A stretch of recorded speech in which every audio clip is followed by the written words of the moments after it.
Vamos a comenzar la grabación. Muy bien. Como les estaba diciendo, chicos, esta sesión vamos a desarrollar el tema de la visión cristiana del mundo, cómo era la cosmovisión cristiana del mundo en una perspectiva muy, digamos, básica, digamos, global, más que básica, global, que les va a ayudar mucho a entender el mundo del tiempo de la cristiandad, el tiempo cristiano. Para esto, como ya les he dicho, vamos a trabajar el texto de Romano Guardini y yo lo voy a explicar, el texto, después ustedes van a leerlo y después otra vez yo voy a trabajarlo con ustedes con las preguntas que tenga pertinente, porque el texto es verdaderamente denso, no se asustan tampoco mucho, pero con lo que les voy a decir yo creo que va a quedar muy claro. Ya. Entonces vamos a comenzar. Antes de tratar la visión cristiana del mundo según Romano Guardini en el capítulo 2 y 3 de su libro El ocaso de la Edad Moderna, quisiera remitirme a un texto que no van a leer por cuestiones de tiempo, no van a poder leer, aunque si quieren yo se los puedo proporcionar, que es la visión antigua del mundo, ¿no? Del hombre antiguo, que más o menos ustedes la han manejado, pero hay algunas cuestiones que valdría la pena que yo ponga en relieve y las puedo poner en relieve para, digamos, hacer una especie de comparación entre la visión antigua del mundo y la visión cristiana del mundo, que eso sirve mucho para el análisis. ¿Ya? Entonces, en primer momento tenemos que decir que ¿cuál es lo que diferencia mucho al hombre de la visión del mundo antiguo con al hombre del mundo cristiano, ¿no es cierto? Primero hay que definir qué cosa es el mundo cristiano.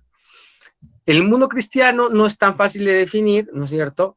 Vamos a definirlo un poco temporalmente, este periodo en el que la cultura, es decir, la forma de pensar de la gente, se trastoca, cambia severamente y se nutre de los dictados del cristianismo, que tampoco no son totalmente estables, herméticos, sino van, digamos, modelándose, mutando, pero tiene un núcleo muy interesante que vamos a hablar, que es el que anima todos estos dictados del cristianismo.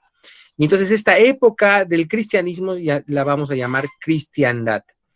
¿Cuándo se da la cristiandad? ¿Cuándo se da esta época donde la gente vive más o menos bajo los valores cristianos, o estos valores cristianos son los que impregnan la sociedad y la motivan? Por dar alguna fecha, vamos a plantear que la cristiandad inicia más o menos en el 314, bueno, es una fecha para que se acuerden. ¿Y qué pasó en el 314? Me pueden decir. Ocurre el 314-315, se da el edicto de Milán. ¿Y qué es el edicto de Milán? Es una orden, un dictado, una norma de parte del emperador romano, que en ese tiempo era Constantino el Grande, Constantino el Primero, que luego de las grandes persecuciones que se dieron a los cristianos en tiempos antiguos y sobre todo en tiempos de Diocleciano,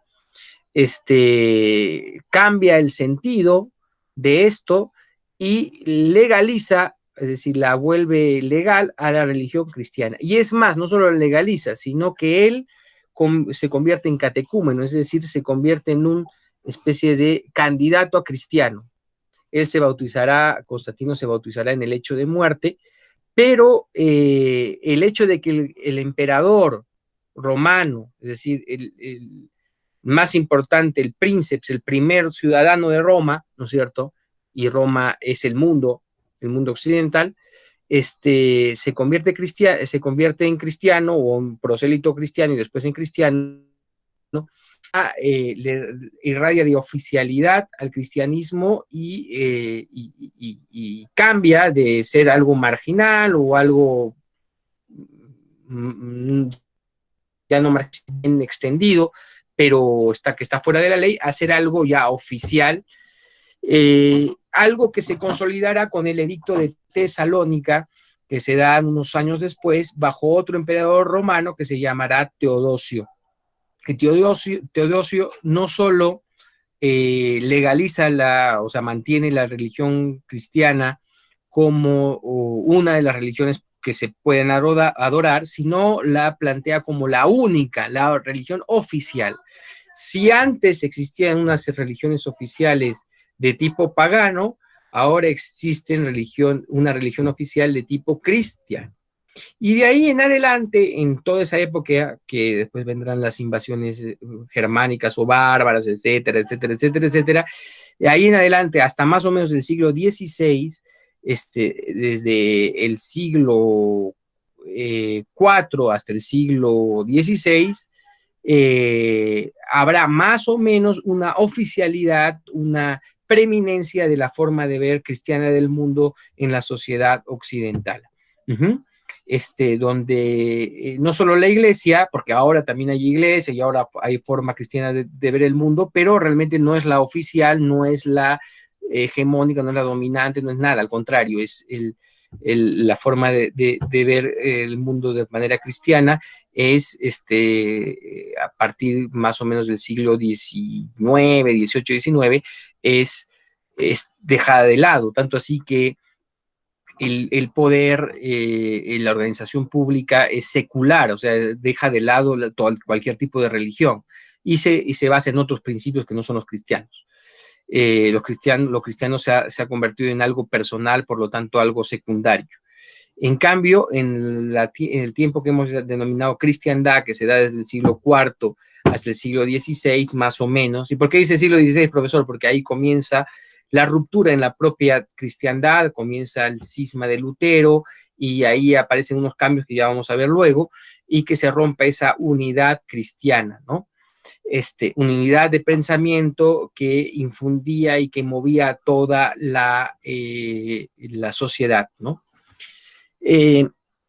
Muy bien. ¿Qué diferencia hay sustancial entre el mundo, la forma de ver cristiana con la forma de ver antigua, ¿no? La forma de ver de la antigüedad que se remonta al inicio de los tiempos hasta más o menos el siglo IV con la cristiandad. Bueno, la antigüedad, como ustedes se han dado cuenta, hemos estado explicándola, permite una visión del mundo primero corporativa, es decir, donde el valor del hombre está supeditado al cuerpo social en que vive. Lo que dijimos, ¿no? Las primeras lecturas bien. Es decir, uno tiene entre comillas derechos, porque ese tipo no había esa noción tan clara como ahora, como derechos fundamentales, etcétera. Tiene derecho, tiene valor, en tanto uno participa de una comunidad que la protege. O sea, si uno es parte de una familia, uno es parte de una ciudad, por lo tanto, se tiene esa protección, ¿no es cierto? Y por lo tanto se genera una sociedad esclavista, que a todos los que están fuera de este ambiente simplemente están privados por definición de derechos y son cosas, ¿no es cierto? ¿No?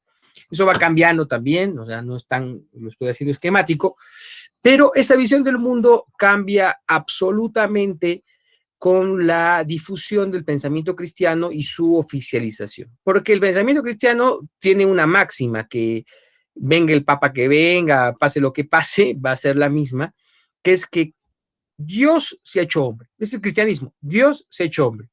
Cristo es hombre Dios. Ya, ahí está. O sea, si ustedes aprenden eso, ya estamos hablando. Dios hecho hombre, hombre Dios, ese es Cristo. ¿Correcto? Y Cristo, Dios hecho hombre, ¿qué implica? Implica que los hombres, la categoría hombre, el ser humano, ya no es cualquier cosa, no es cualquier cosa, no es como un animalito ahí que te lo apropias, como pasaba en el mundo antiguo, sino que el hombre ya tiene una dignidad, es decir, un valor por sí mismo. No porque pertenece a un grupo y ese grupo lo protege y el éxito, y dicho sea de paso, eso tiene que ver mucho con la religión pagana, que los dioses están a veces a tu favor, en tu contra, depende un poco de la suerte, el culto a la fortuna, esto es un poco, digamos, no es tan sólido. En cambio, para la visión cristiana, todo hombre es en cierta medida semejante a Dios y por lo tanto tiene un valor único y repetible. Más allá de dónde esté, cómo esté, si eres pequeño, grande, o lo que fuera. Y ahí cambia, ¿no? De hecho, eso ya es un golpe de muerte a ciertas estructuras del mundo antiguo, por lo menos la lógica de la esclavitud, ¿no es cierto? ¿No? Por la lógica de la esclavitud.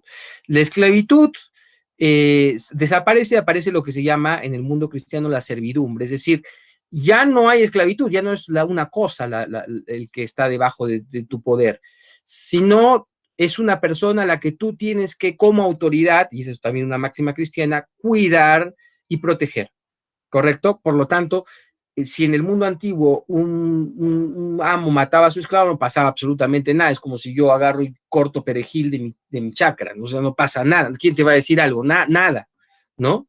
En cambio, ni siquiera matar al perro. Pues matar al perro ya alguien se puede quejar, ¿no? Pero nada, ni siquiera sacar perejil de la chacra. En cambio, en el mundo cristiano, si un amo mata al esclavo sin ninguna razón, porque igual yo en este momento puedo matar a otro ser humano si este me trata de matar, sin ninguna razón lo mata, lo hizo trabajar mucho hasta matarlo, él no solo responde ante la autoridad política y puede ser acusado, ¿ya? Acusado penalmente, sino algo más importante que la persecución penal o pública, que a veces, bueno, a veces hay corrupción, como en todo sitio, y al final no se concreta, es que según la mentalidad de la época, ese hombre iba a ir al infierno, que es lo peor que te podía pasar.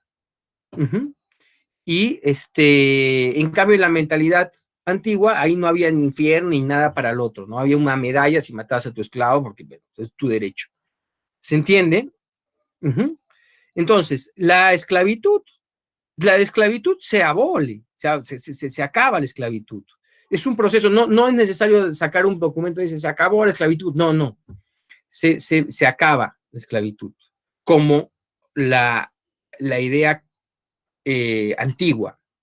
Sin embargo, ciertas prácticas de servidumbre, es decir, de dependencia, se permanecen incluso hasta el siglo X.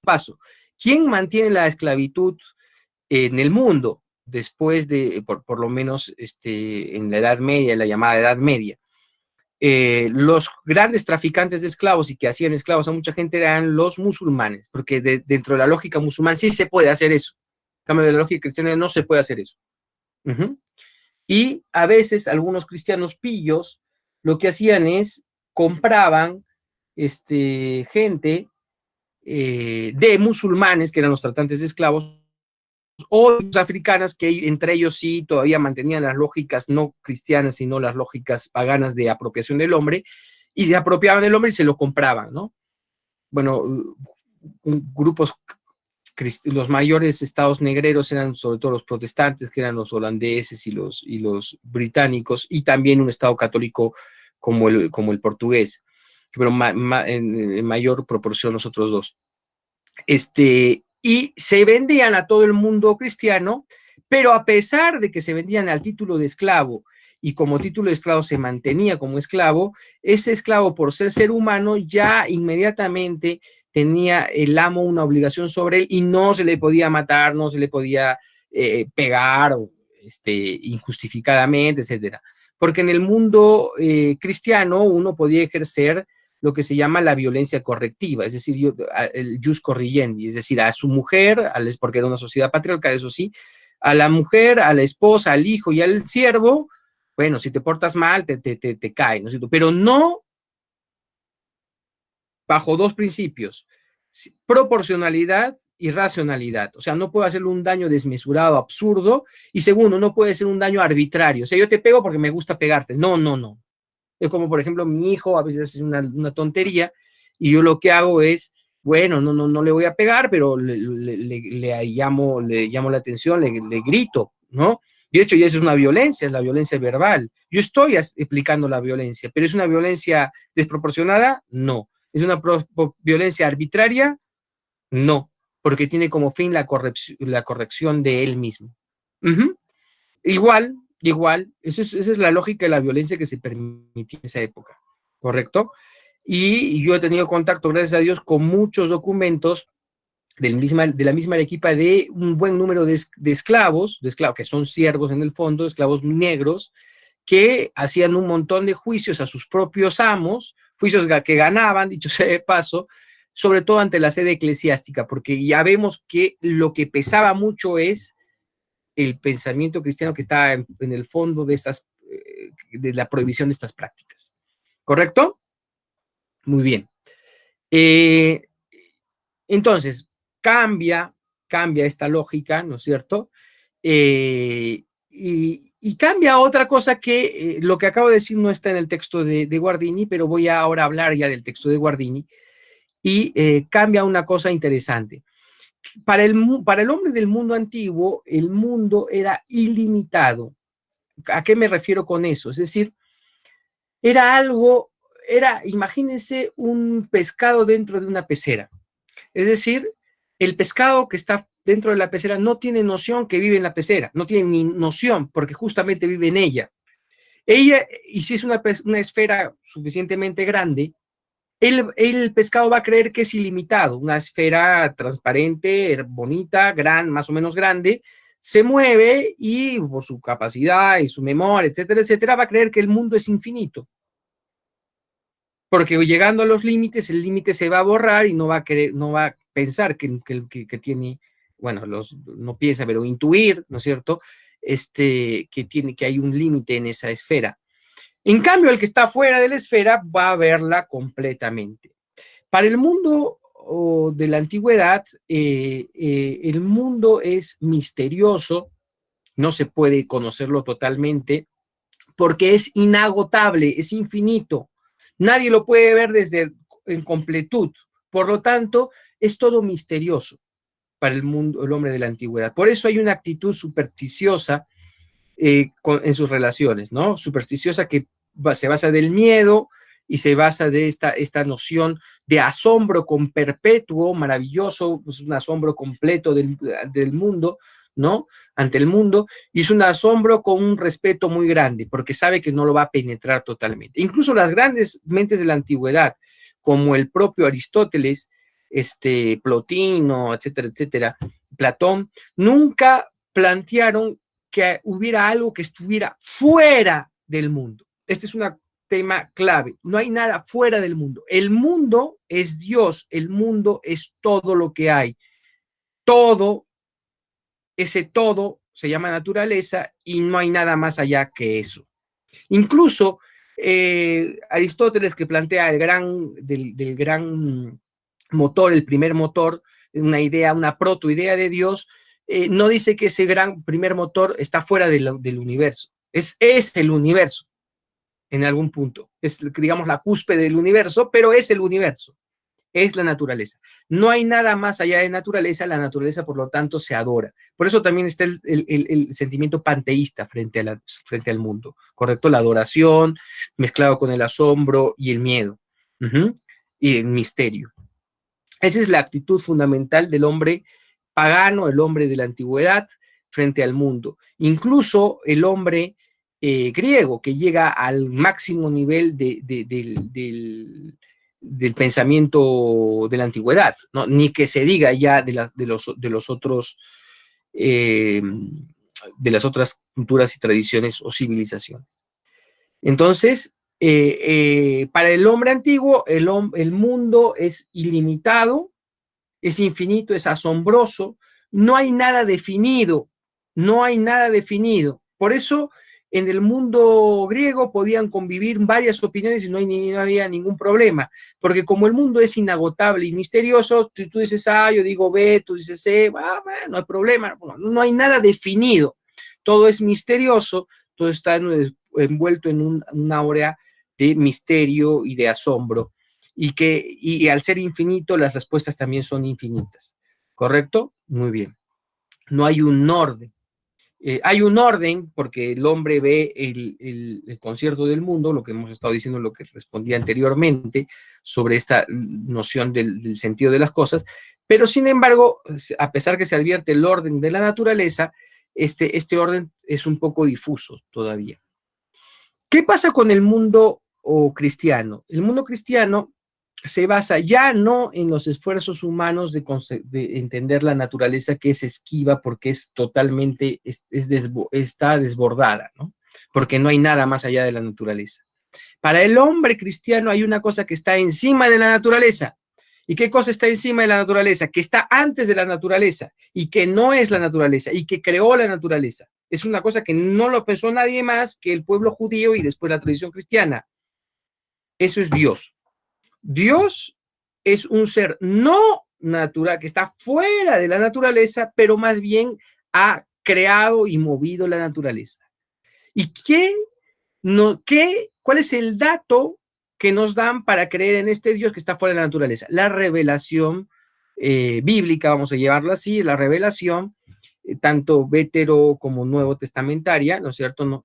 En la cual hay un ser que está fuera de la naturaleza y que por lo tanto la naturaleza no es esa cuestión perfecta, divina, maravillosa, que hay que rendirle culto, por eso el pachamamismo, un montón de formas de ver el mundo son antiguas, ¿no? O una especie de remake de lo antiguo, pero para el cristiano hay una cosa que está, la naturaleza es importante, pero hay una cosa que está encima de la naturaleza porque la precede y la ha creado, y que no es la naturaleza, eso es Dios. ¿Correcto? Y hay algo que nos apoya, hay un dato que está incluso fuera de la naturaleza, o sea, es natural porque se ha dado por canales naturales, pero que remite a una cosa que está fuera de la naturaleza y por lo tanto es superior a la propia naturaleza. Es el dato revelado bíblico, ¿no es cierto? La voz de Dios, que es, si bien se da de manera natural, se da como un lugar fuera del mundo. ¿Qué pasa con el hombre cristiano al poder ver fuera del mundo? Es como, remito otra vez a analogía, para el hombre cristiano se le permite tener un punto de referencia, es el pescado que puede ver, digamos, un gran espejo que está fuera de donde está, ¿no es cierto? Y por ese espejo ve su realidad completa. El mundo cristiano, el mundo de la Edad Media, de la llamada Edad Media, es un mundo donde ya hay una visión completa y ordenada, no misteriosa, sino completa, organizada y ordenada de el mundo natural, ¿correcto? E incluso hay algo que está, como estoy repitiendo, por encima del mundo natural y por lo tanto es más importante que la propia naturaleza. Esto es Dios. ¿Se entendió? Y ahí hay un punto fundamental, ¿no es cierto? ¿No? Y es lo que permite, es el cambio, una vuelta así de tuerca que se da, según la perspectiva cristiana, es una configuración completa de la existencia. Por primera vez se dice, la existencia es así, completa. Un relato, un discurso, un pensamiento que habla de toda la existencia. Y eso lo podemos entender a nosotros también, porque nosotros siendo modernos, es decir, estando en este mundo moderno que ya no es cristiano, también tiene una configuración y un relato completo de la existencia. Es decir, para el hombre, dentro del paradigma moderno, la existencia tiene un inicio y un fin. Y ese inicio y un fin están planteados en términos teóricos, científicos, entre comillas, ¿no es cierto?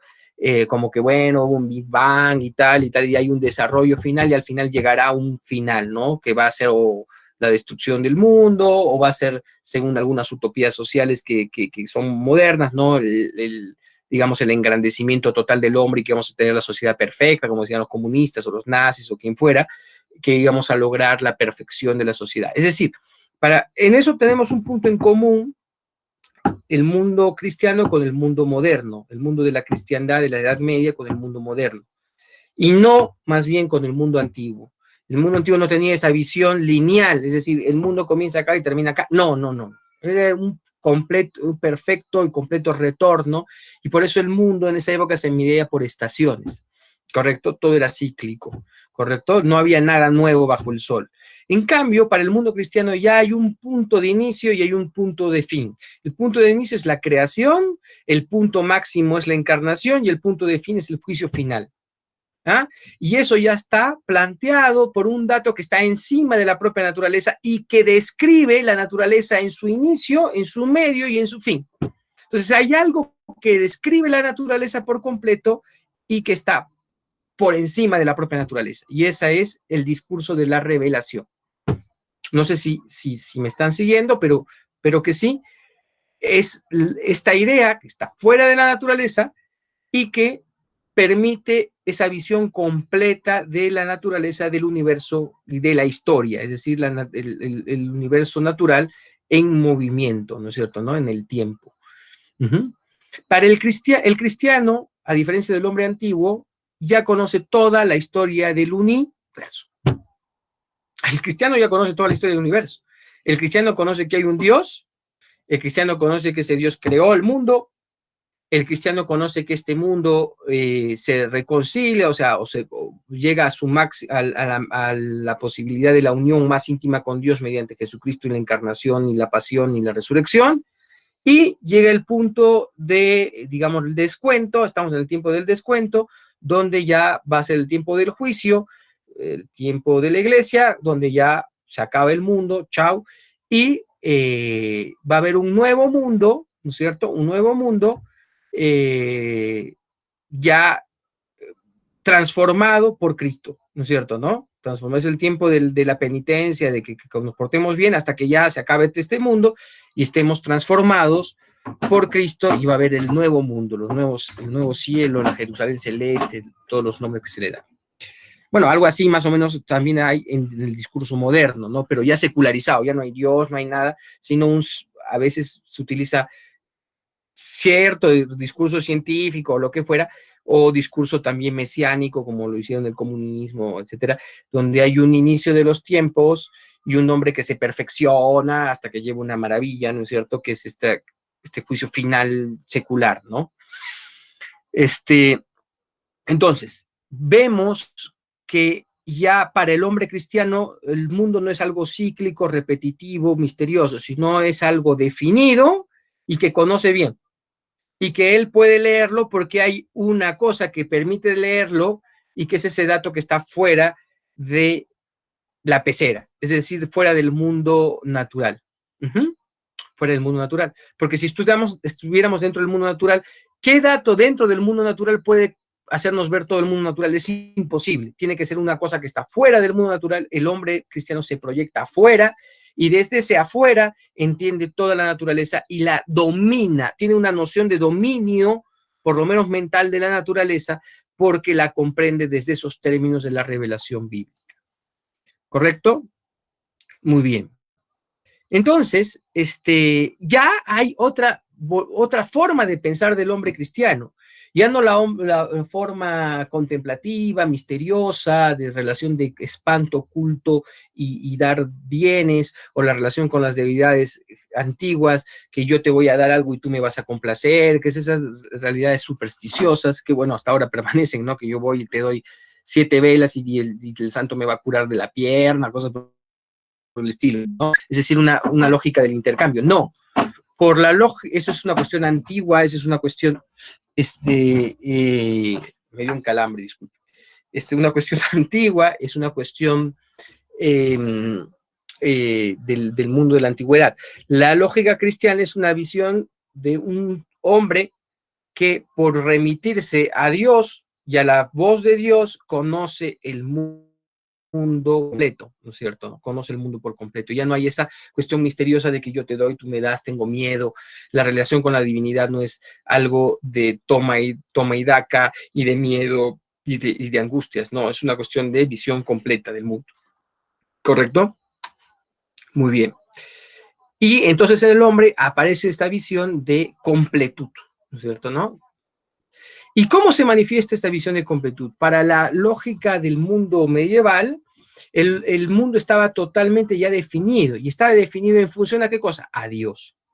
El mundo es importante porque es una creación de Dios, pero no es divino, como lo decían los antiguos. No es divino, es creado, por lo tanto es subalterno. Es bueno, es importante porque es una creación de Dios, pero no es divino. Y esta creación está ordenada en analogía a Dios. O sea, todo lo que hay en el mundo tiene algo parecido a Dios y en eso radica lo bueno. ¿Ya? Y por lo tanto, la lógica del mundo medieval va a ser una lógica de analogía y de simbolismo. Para el mundo medieval, los seres ya no van a ser divinos. O sea, yo veo un león y voy a decir, ay, que es divino y me da miedo y que de ahí vino los dioses o es un dios que se ha transmutado. No, no, no.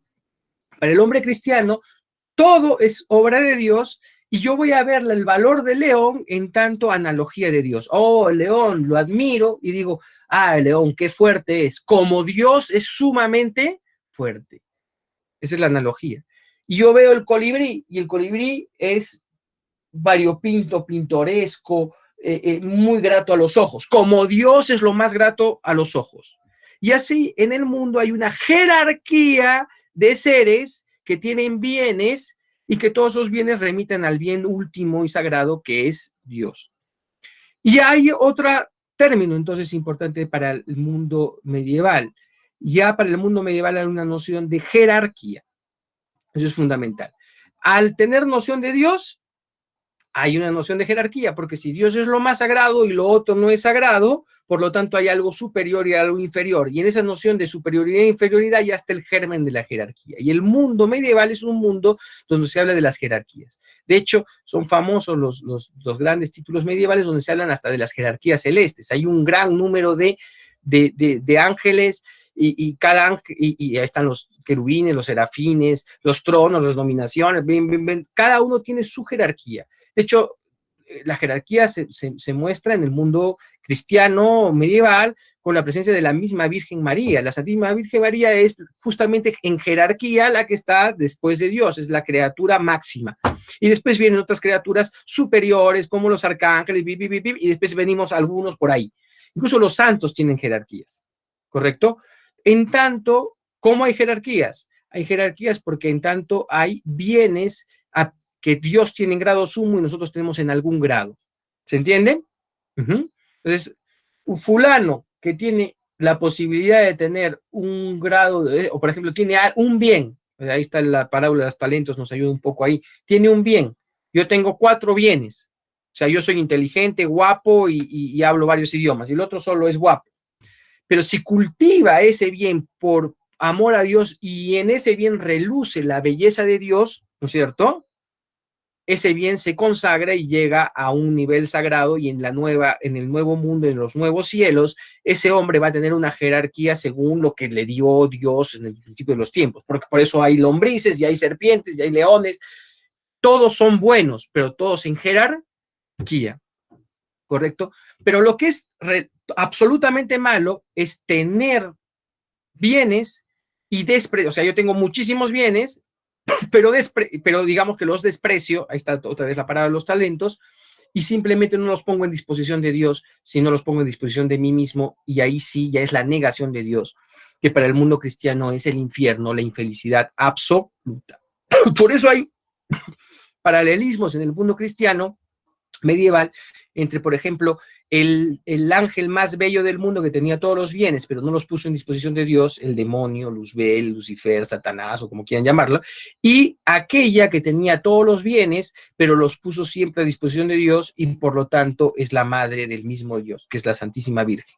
Entonces, uno es la peor porquería que existe, aunque en potencia iba a ser lo mejor, pero justamente por su libertad no lo desarrolló, y la otra, por su libertad y porque podía ser lo mejor, fue por su libertad lo mejor. Muy bien. Dicho sea de paso, también es un criterio fundamental del mundo cristiano la libertad. La libertad. Dios no te condiciona como en el mundo griego trágico que ya, o sea, Edipo, por más que no quería acostarse con su madre y matar a su padre, lo hizo porque estaba destinado a eso. En el mundo cristiano no hay esa predestinación, por lo menos en el mundo cristiano católico, en el mundo cristiano protestante sí, en algún mundo, en los calvinistas, etc. Pero bueno, no hay esa predestinación y hay un amplio grado de libertad para cumplir la propia naturaleza que es del hombre y de los demás seres para ser como un epígono, ser como una analogía en menor grado de lo maravilloso que es Dios. ¿Correcto? Muy bien. El hombre medieval, por lo tanto, no está preocupado por el mundo. El mundo para el hombre antiguo es una cosa, dicho sea de paso, antes de terminar de eso. En eso de la jerarquía está totalmente, ahí hay un quiebre con la forma de ser moderna, porque la forma de ser moderna parte del igualitarismo. O sea, como que uno de los espíritus del forma de ser moderna es el igualitarismo, y por lo tanto todo lo que suene a jerarquía es aberrante para ello. Bueno, cierro paréntesis, o en mucho de eso, ¿no? Regreso. Para el hombre medieval, por lo tanto, hay un deseo de conocer el mundo, pero no de idolatrarlo. Lo conoce el mundo y de hecho ya tiene la idea por fe que ya lo conoce por completo. Lo único que está haciendo es redescubriéndolo simbólicamente en función a la revelación. Por eso ustedes dicen, el mundo medieval no hacían descubrimientos científicos. No, porque la gente ya conocía el inicio y el fin de todo, y los descubrimientos y los análisis que se hacían de la naturaleza era simplemente de tipo simbólico, como ya he dicho, ¿no es cierto? Voy a ver por ejemplo, voy a hacer un ejemplo. Si el hombre del mundo antiguo veía un león y le decía, qué miedo, qué interesante, era un asombro, un miedo, y de ahí formaba el mito, que es esa explicación media nebulosa, que tiene tinte religioso y que no llega a penetrarlo y comprenderlo por completo. El hombre del mundo cristiano tiene una aproximación simbólica. Entonces ve a León y dice, bueno, ese es un ser creado, bueno, me interesa mucho. Pero eso sí, qué interesante, qué maravilloso y qué potente es. Me da un miedo relativo porque me puede matar, pero lo que me interesa más es que remite a algo soberano, algo mayor, que es el que realmente puede disponer incluso de mi alma, y yo puedo perder mi alma. Entonces, el análisis que hace de esa cuestión natural, de ese león, es simbólico a ese discurso ya pleno, que es el discurso de la revelación. Y el hombre moderno, que descree del discurso de la revelación, el hombre moderno lo que haría es matarlo y comérselo, o matarlo y examinarlo para investigarlo, ¿no es cierto? ¿No? Porque tiene esa aproximación de utilización de la naturaleza para su engrandecimiento mediante el uso práctico de la razón, no el uso simbólico de la razón, moral de la razón, sino el uso práctico. ¿Se entiende? Esos son los tres facetas de aproximación a la naturaleza. El hombre medieval, como ya he dicho, tiene una aproximación simbólica y analógica. ¿Correcto? Analógica porque es parecido a Dios, ¿no es cierto? ¿No? Y son símbolos. Muy bien. ¿Cuáles son los dos lugares importantes para el hombre medieval? Para el hombre medieval hay dos lugares importantes. Los lugares importantes son la conciencia humana, son los fundamentales lugares, no son nada, no nada. La conciencia humana, donde se debate mi vida, mi drama, es decir, mi relación con Dios, ¿correcto? Donde yo voy a triunfar o no triunfar, porque eso en el fondo es lo más importante para el hombre, o sea, no construir maravillas, ni acueductos, ni calzados. Entonces, bueno, está bien, no, lo importante es salvar el alma, ¿no es cierto? Ya, pues enfermarte de coronavirus, lo que sea, pero lo importante es salvar el alma para el hombre cristiano. Y el otro gran lugar es el lugar donde Dios está gobernando con total soberanía, que se llama el cielo empíreo, que está fuera de la naturaleza. Para el hombre medieval hay dos polos: el polo de Dios con soberanía y el polo de Dios con intimidad. En mi conciencia, donde Dios no se impone, se sugiere, pero hay una gran lucha interior entre Dios y yo, o Dios conmigo, sea, como Israel cuando peleó con Dios, ¿sí? Para salvar el alma. Y ese es el gran drama medieval, ese es el gran drama del hombre moderno, del hombre medieval. El hombre de la cristiandad, ya sabía el completo de la historia, no le interesaba más que simbólicamente la naturaleza, porque lo que le interesaba era la redención moral. Por eso, eso es fundamental para ellos, ¿no es cierto? Muy bien. Es un hombre jerárquico, ¿no es cierto? Es un hombre jerárquico. ¿Y cuál es el saber fundamental para el hombre medieval? Obviamente el saber teológico, es decir, el saber que habla de este punto fundamental para el hombre medieval, que es la revelación y su relación con la naturaleza. ¿Qué es la teología? La explicación de la revelación, su explicación utilizando figuras, símbolos o apoyándonos un poco en el medio natural que tenemos. ¿Se entiende? Y por eso, para el hombre de la Edad Media habrá verdades incontestables, autoridades, la revelación, que es lo fundamental, y ciertas autoridades que explican el mundo natural como Aristóteles, por ejemplo, o Platón, etcétera, o antes, ¿no? Y por eso tiene un espíritu de autoridad el hombre medieval. No es un espíritu crítico que, ay, no, que yo contesto y que yo indago y en mí mismo, porque el hombre moderno está marcado por el yoísmo, digamos, el yo autónomo que descifro y compulso y domino al mundo. No, no, no, no, no. Eso no hay en el hombre medieval. No hay ese ánimo inquisitivo, no ese ánimo de diseccionar las cosas para comprenderlas y de perfeccionar mi autonomía. No, para el hombre medieval hay el ánimo de que yo tengo que, la gran lucha es la lucha por adecuar mi alma a esa gran revelación que es verdadera, que es la de Dios, la revelación cristiana. ¿Correcto?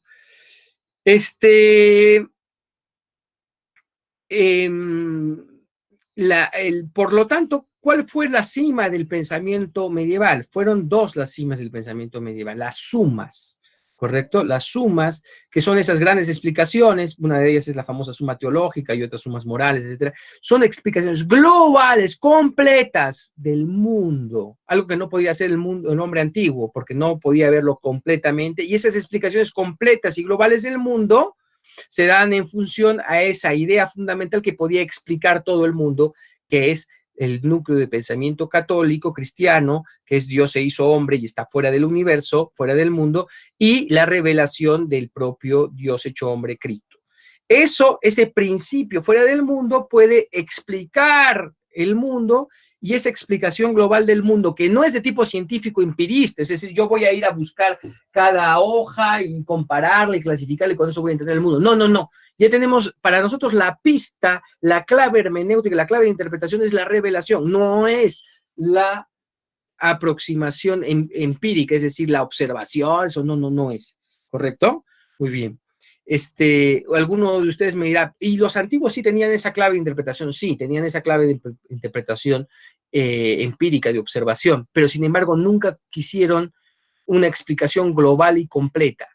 Los que sí tienen una explicación global y completa o pretenden tenerla desde la visión de la interpretación empírica, es decir, observando, clasificando, analizando cosas, o sea, mediante la ciencia, son los modernos. ¿Se entiende? El hombre medieval tiene también una interpretación general global, pero en base a la revelación, y esa revelación explicada se llama teología, y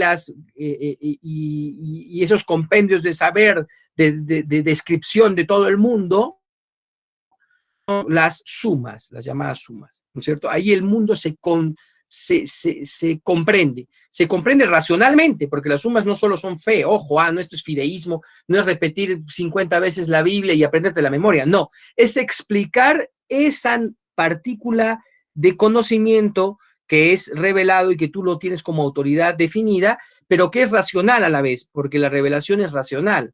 Entonces, esa partícula de conocimiento que es superior a todo, tú la desarrollas y la reflexionas en función a los datos de acción, de análisis, de analogía, comparación, símbolo, etcétera, etcétera. ¿Correcto? Por eso en el hombre medieval había la voluntad de escribirlo y interpretarlo todo. Por eso generan estas grandes sumas, ¿no es cierto? ¿No? Parecidas a las sumas son las catedrales. Las catedrales, además de ser tan hermosas, las catedrales góticas, etcétera, las catedrales era el compendio de todo el universo.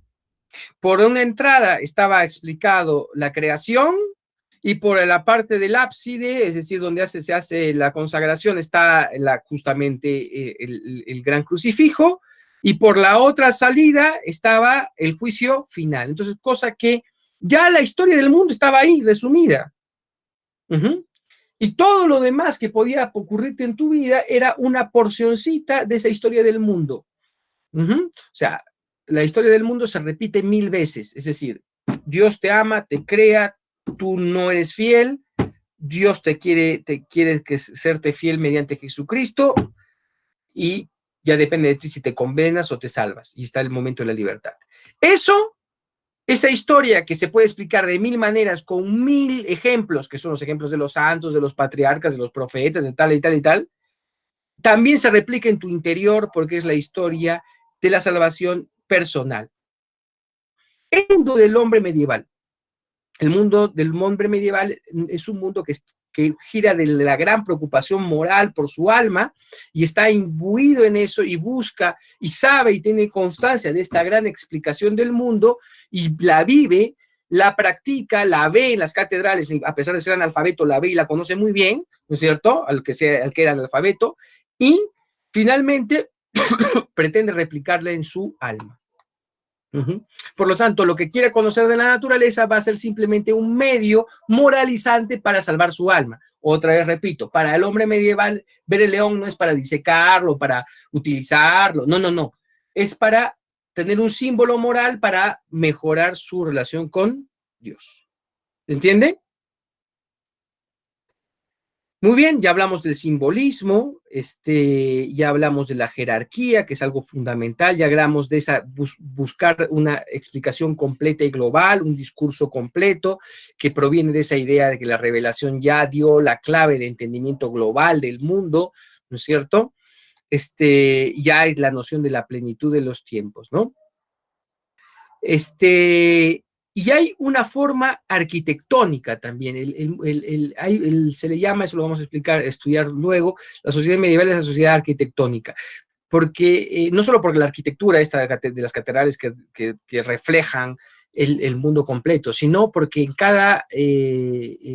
porque la arquitectura también remete a espacios, lugares y posiciones, y todos los espacios y lugares y posiciones hablan de la jerarquía, de la proximidad con Cristo y de desarrollo lineal del paso del hombre creado, del hombre caído y del hombre redimido. ¿Se entiende? Muy bien. El hombre medieval estaba marcado por eso, o sea, él vivía sus festividades litúrgicas, las catedrales, todo lo que se hacía realmente tenía esa preocupación. Voy a dar un ejemplo de alguien que ya no está plenamente en la época medieval, pero optaba como un medieval, Francisco Pizarro. Ustedes dirán, pero Pizarro era un maldito que venía y mataba gente, bueno, ya estaba en una época un poco más complicada. Sin embargo, ustedes saben que hizo Pizarro o Hernán Cortés, y muchos de los, Pizarro no lo pudo hacer tan explícitamente porque lo mataron, lo asesinaron, pero Hernán Cortés lo hizo explícitamente, y muchos de los conquistadores. Ellos legaron todo su patrimonio, no a su familia, de hecho hubo después problemas legales muy grandes, sino la mayoría de los conquistadores legaban todo su patrimonio a los indígenas, por ejemplo, como medio de expiación de sus culpas, o a los indígenas y también a la iglesia para que rezara miles de misas para purgar sus pecados. A ver, ¿qué gente que está en el último momento de su vida y que en el último momento de su vida y que realmente es un descreído, que no cree en nada, se va a poner a preocupar en darle la propiedad a los otros? No, si uno realmente no cree en nada, simplemente no le interesa nada, ¿no es cierto? No se preocupa en dar testamentos. Y ahí, en el último momento de su vida, tampoco se muestra que no quería complacer a la opinión pública, ¿no? Porque igual te vas a morir. O sea, otra cosa es, yo doy a todas mis cosas a los pobres para quedar bien. No, él lo hizo realmente porque tenía una preocupación del fin de su alma. Y eso, en gente que podemos considerarla mala, pero incluso la gente mala estaba imbuida en la dimensión religiosa que estoy explicando. Y por lo tanto, pensar en el ateísmo, cosas por el estilo, eran cosas que están fuera de lugar en esa época, ¿no? O sea, la gente ni se ponía a pensar en eso, porque era como pensar ahora en ser esclavista. Dime, me estás preguntando. Pero esa no sería la naturaleza del humano de ser consciente, porque podía morir con la conciencia sucia, pero aún así, aunque no creas en un Dios, antes de morir quieres no sentirte mal. Ya, pero si tú tienes conciencia de lo que has hecho está bien, o sea, si yo he oprimido a mucha gente y me he beneficiado con eso y me he sentido bien, no tengo necesidad de ponerme en conciencia. Justamente la lógica de conciencia, de que hay un bien y un mal, eso entra con el mundo cristiano. O sea, no tenemos testimonios de testamentos de romanos diciendo, ay, me da mucha pena porque yo maltraté mucho a mis esclavos. No, no, no hay eso, porque ellos lo consideran normal. En cambio, para el hombre medieval, eso ya no es normal. Y si tú te sientes un poco mal por hacer algo malo, por más que no creas en Dios, hay un rezago, como pasa en el mundo de la modernidad, porque, ojo, no estamos hablando de compartimentos de estanco. Acá acabó la antigüedad y está ahí, acá acabó la cristiandad. No, hay rezagos de estos mundos culturales en nuestro tiempo incluso. Entonces, puede ser, ¿no? Ahora, la naturaleza humana es obviamente sentirse culpable por lo que hace mal. Pero si tú tienes un sistema de valores en el cual matar a un ser humano está mal, o sea, no matarlo, sino esclavizarlo está mal, está bien. Ese es el problema. Y usted me da, profesor, pero antes usted está diciendo que hay un sistema universal de valores, ético, etcétera, etcétera. Ya, tienen toda la razón. Y los griegos se aproximaron a eso. Y llegaron a algunas verdades.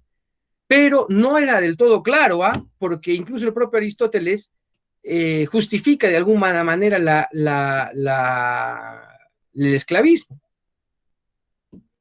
por esa lógica que se tenía en ese tiempo de pertenecer a un grupo te daba derechos y no pertenecer a un grupo no te daba derechos. Bueno,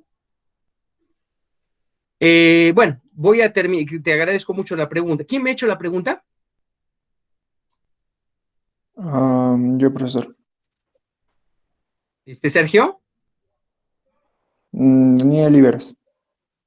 Ya, muy bien, gracias, hombre. Muy bien, Daniel.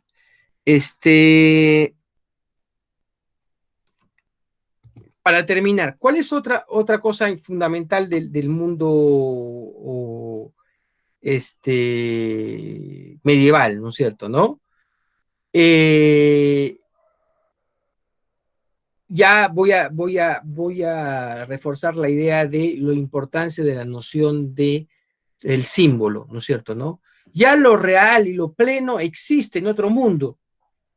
Y el análisis que hacemos de este mundo simplemente es como una especie de trampolín para remitirnos a ese mundo perfecto.